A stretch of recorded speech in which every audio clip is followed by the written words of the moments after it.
اگر کوئی آدمی ساری زندگی سچی خواہش رکھے اولاد کی، ہو سکتا ہے نہ ملے، اور ہو سکتا ہے ایک آدمی سچی خواہش رکھے اس دنیا میں صحت مند رہنے کی، ہو سکتا ہے نہ ملے۔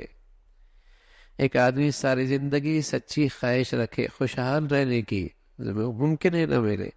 کیوں؟ اس لیے کہ ان سچی خواہشات کے باوجود بھی اللہ رب العزت ان کا بدلہ کل آخرت میں ضرور عطا فرمائے۔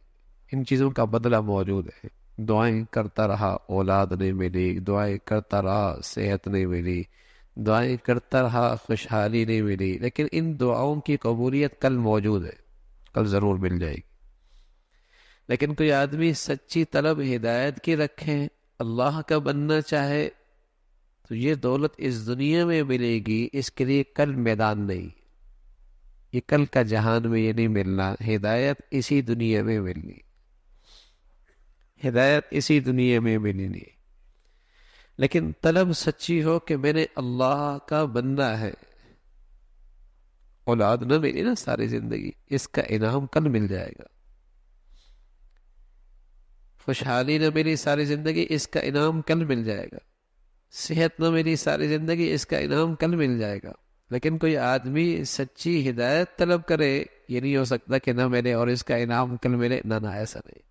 ہدایت کی جگہ یہ دنیا ہے، ہدایت کی دنیا یہ دنیا ہے۔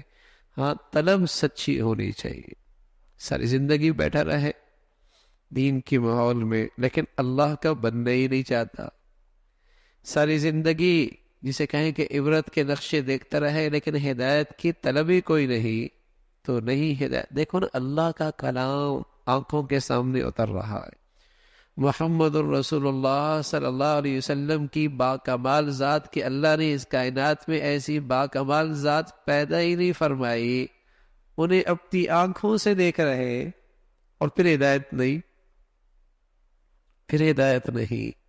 کتنا واضح حق کی نشانیاں ہیں، پھر ہدایت نہیں، چاہت جو نہیں ہے، طلب جو نہیں، اور طلب ہو تو بلال کہاں حبشہ سے آتے ہیں اور سبحان اللہ ہدایت کا نور لے لیتے، ہدایت کا نور لے لیتے۔